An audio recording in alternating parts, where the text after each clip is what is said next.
जय मसीह की। आज के इस एपिसोड में आप सभी लोगों का स्वागत है।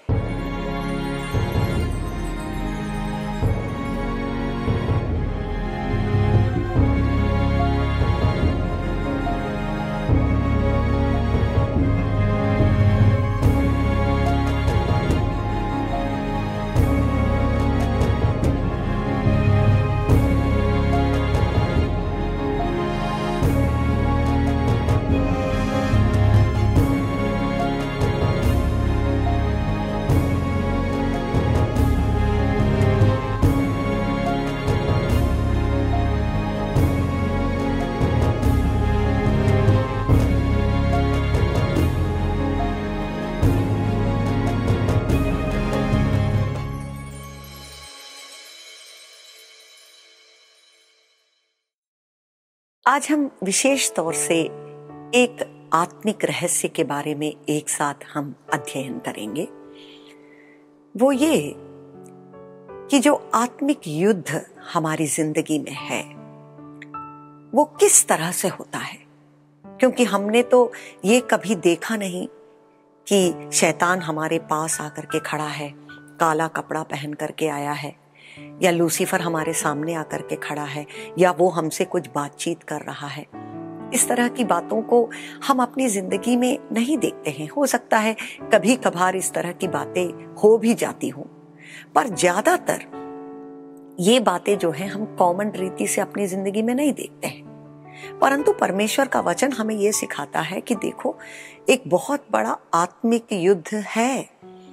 शैतान जो कि परमेश्वर की योजनाओं के विरोध में खड़ा होकर के काम करता है, वो हर समय 24/7 वो ये बात सोचता रहता है कि किस तरह से किसी विश्वासी को गिराया जाए, किस तरह से विश्वासी की जिंदगी में ऐसी रुकावट को लेकर के आया जाए कि वो प्रभु में आगे ना बढ़ पाए।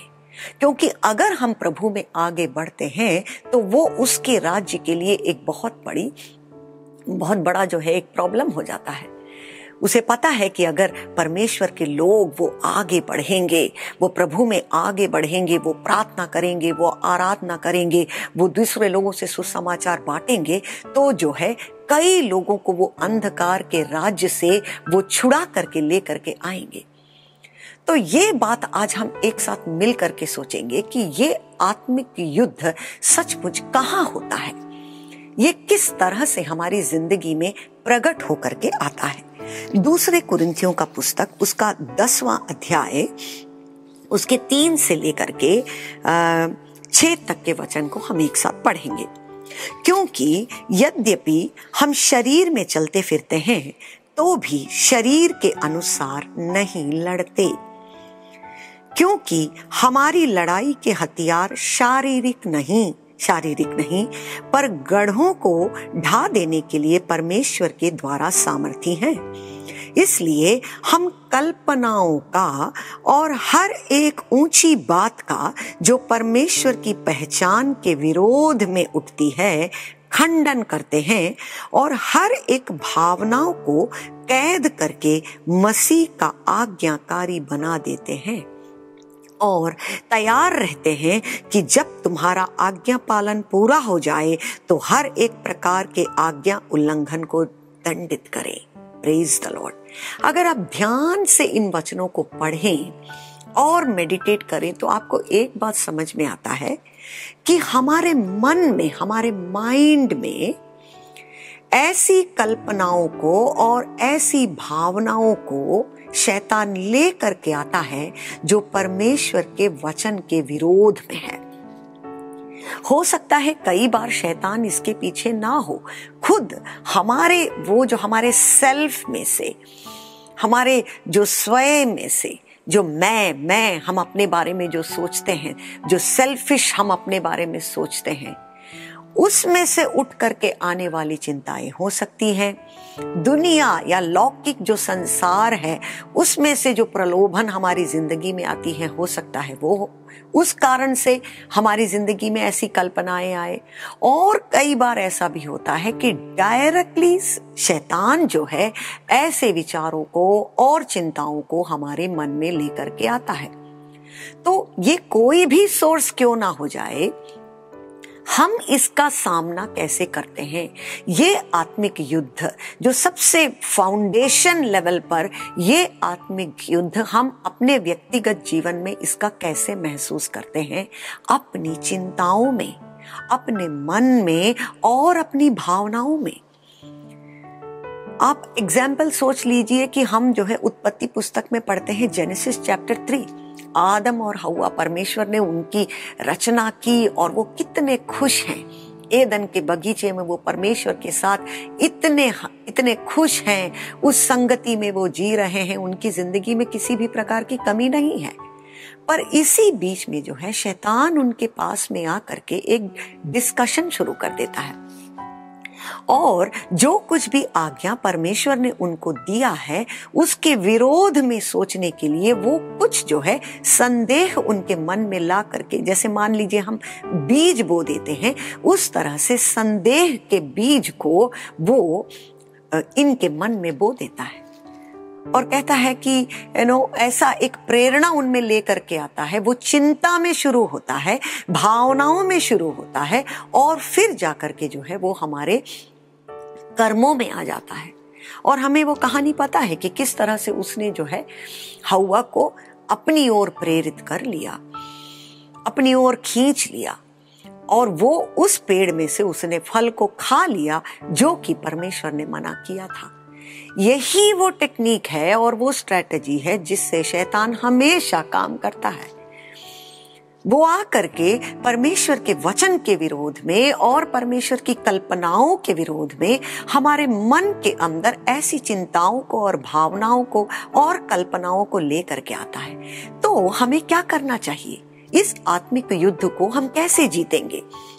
ये एक बहुत जरूरी बात है।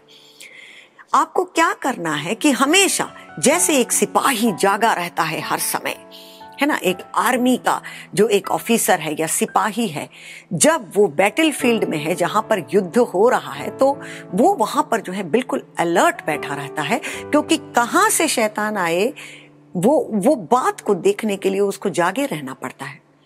उसी तरह से हमारे मन में, हमारे दिल दिमाग में जो संकल्प और जो भावनाएं उठती है, हमें जांच करना चाहिए कि इसका सोर्स कहां से आ रहा है।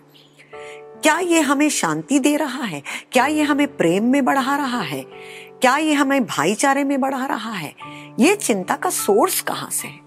और अगर आपको ये समझ में आता है कि ये चिंता जो है परमेश्वर के वचन के विरोध में है या ये हमारे अंदर में कुछ डिस्टरबेंस लेकर के आ रही है, तो उसी समय देखिए आपको क्या करना है। यहां कहता है हर एक भावनाओं को कैद करके मसीह का आज्ञाकारी बना दीजिए।